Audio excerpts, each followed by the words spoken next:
বলেছিল এই এসআইআর আমরা করতে দেব না, বলেছিল পুরা আন্দোলন হোগা, পুরা আন্দোলন।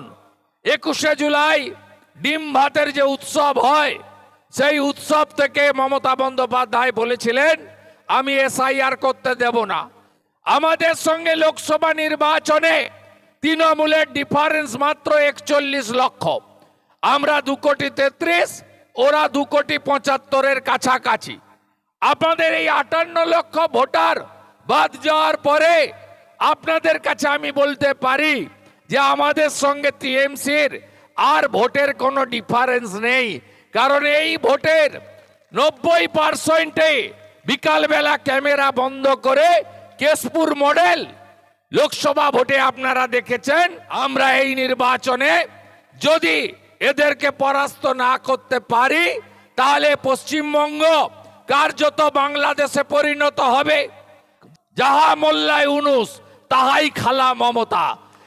তাই আমরা প্রত্যেকটি জায়গায় গিয়ে গিয়ে আপনাদের কাছে এই আবেদন রাখছি যে তৃণমূল কংগ্রেসকে সরিয়ে ফেলতে হবে এবং তৃণমূল কংগ্রেস একটি রাষ্ট্রবিরোধী পার্টি। সংবিধান মানে না, জুডিশিয়ারি মানে না, তারা পুলিশকে ক্যাডারে পরিণত করে এই রাজ্যকে লুট করার কাজ করছে। তাই তৃণমূল কংগ্রেসকে সরাতে হবে, পরিবর্তন আনতে হবে। আপনারা জানেন 2021 সালের বিধানসভা নির্বাচনে আমরা 77টি আসন জয়যুক্ত হয়ে আমরা মোট ভোট পেয়েছিলাম 2,28,00,000। আমরা 38% ভোট পেয়েছিলাম। আপনারা জানেন মুসলিমদেরকে ভুল বুঝিয়ে সিএএ কে এনআরসির নাম দিয়ে তাদেরকে দিয়ে বিভিন্ন জায়গায় আন্দোলন করিয়ে ভয় দেখিয়ে ডিটেনশন ক্যাম্পের কথা বলে 100% মুসলিমের মধ্যে আপনাদের এই ডেবরার বুথগুলো দেখবেন 95% ভোট তারা নিজেরা নিয়ে কার্যত ক্ষমতা দখল করেছিল। আজকে আপনারা দেখেছেন 2024-এর লোকসভা নির্বাচনে এত লুট করার পরেও, এত ভুয়া ভোটার, মৃত ভোটারের ভোট দান করার পরেও আমরা 2,33,00,000 ভোট পেয়েছি। 91টা বিধানসভা কেন্দ্রে আমরা তৃণমূলের থেকে এগিয়ে আছি এবং আমাদের প্রাপ্ত ভোট 39%। আজকে আপনারা এসআইআর এর আগে মমতা বন্দ্যোপাধ্যায় বা তার দলের লোকেরা এসআইআর আটকানোর জন্য, বিরোধিতা করার জন্য কি কি কথা বলেছিল। বলেছিল এই এসআইআর আমরা করতে দেব না, বলেছিল পুরা আন্দোলন হোগা, পুরা আন্দোলন। 21শে জুলাই ডিম ভাতের যে উৎসব হয় সেই উৎসব থেকে মমতা বন্দ্যোপাধ্যায় বলেছিলেন আমি এসআইআর করতে দেব না। এখনো বিরোধিতা করছে। তার মধ্যে প্রথম দফায় ড্রাফট ভোটার লিস্টে দেখবেন 58 লক্ষ নাম বাদ চলে গেছে। এরা কারা? মৃত, ভুয়া, শিফটিং ভোটার, অস্তিত্বহীন ভোটার, বাংলাদেশ থেকে আসা মুসলিম অনুপ্রবেশকারী এবং রোহিঙ্গাদের ভোট। আমাদের সঙ্গে লোকসভা নির্বাচনে তৃণমূলের ডিফারেন্স মাত্র 41 লক্ষ। আমরা 2,33,00,000, ওরা 2,75,00,000-এর কাছাকাছি।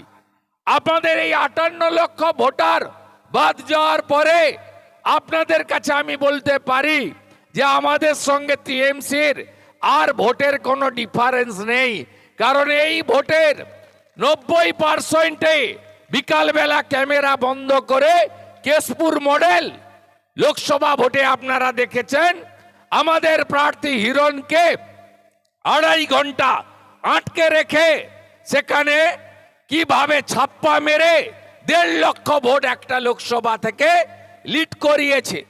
পিংলারও অনেক গ্রামে হয়েছে, সবংয়েরও অনেক জায়গায় হয়েছে। আজকে আমাদের সঙ্গে ওদের ডিফারেন্স নেই। তাই আপনারা নিশ্চিন্তে এবারের নির্বাচনে বাংলাকে বাঁচানোর নির্বাচন। এই নির্বাচন বাংলার হিন্দুদের অস্তিত্ব রক্ষার নির্বাচন। এই নির্বাচন ভারত মাতার একটা প্রদেশ হিসেবে দেশকে শক্তিশালী করার নির্বাচন। কারণ আমরা এই নির্বাচনে যদি এদেরকে পরাস্ত না করতে পারি তাহলে পশ্চিমবঙ্গ কার্যত বাংলাদেশে পরিণত হবে। জামাতের রোগ ঢুকে গেছে এখানে। এইভাবে প্রত্যেকটা পুজো পার্বণে মূর্তি ভাঙা, পুজো করতে বাধা দেওয়া, এটা আমরা বিগত দিনে দেখিনি। শুধু নয়, আদিবাসীদেরও বিভিন্নভাবে তাদের উপর অত্যাচার করা হচ্ছে। আজকে 6 বছরের বাচ্চা আদিবাসী মেয়েকে রামপুরহাটে ধর্ষণ করে খুনও করা হয়েছে। আপনারা দেখেছেন কালী পুজোতে দক্ষিণ 24 পরগনা জেলার কাকদ্বীপের সূর্যনগরে মা কালীকে প্রিজন ভ্যানে তুলে নিয়ে যাওয়া হয়েছে। আজকে শুধু কালী পুজোয় নয়, আজকেও পশ্চিমবঙ্গে আজকে বাগনানের দেউলটিতে বজরংবলী মূর্তির তার মাথা ভেঙে তছনছ করে দেওয়া হয়েছে। এখান থেকে কাছেই কোলাঘাটের পরে দেউলটিতে। এই হচ্ছে হিন্দুদের অবস্থা। আজকে বাংলাদেশে আমরা আগে 33% ছিলাম, আজকে 7%-এ নেমে গেছি। আজকে পশ্চিমবঙ্গে আমরা 85% হিন্দু ছিলাম, আজকে 60%-এর কাছাকাছি আমরা নেমে গেছি। আমাদের অস্তিত্ব বিপন্ন হওয়ার পথে যাচ্ছে। এর কারণ হলো যাহা মোল্লা ইউনুস তাহাই খালা মমতা।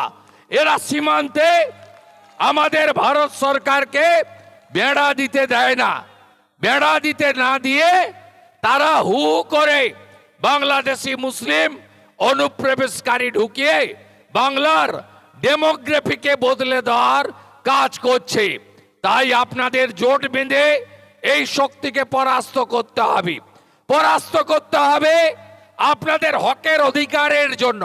কোথাও উন্নয়ন নেই, রাস্তাঘাট নেই, পানীয় জল নেই, স্বাস্থ্য পরিষেবা নেই, স্কুলগুলো লাইন দিয়ে বন্ধ হচ্ছে। 15 বছরে মমতা ব্যানার্জি কি কি করেছে অল্প কথায় শুনে রাখুন। 19,000 স্কুল বন্ধ হয়েছে মমতা ব্যানার্জির রাজত্বে। গত 1 বছরে 8,200 বিদ্যালয় বন্ধ হয়েছে। আপনার এলাকায় নো টিচার, 1 টিচার, 2 টিচারের কত স্কুল আছে দেখুন। কেউ সরকারি স্কুলে যায় না। যাদের পয়সা আছে তারা দিল্লি বোর্ডের স্কুলে পাঠিয়ে দিচ্ছে ছেলে মেয়েদের।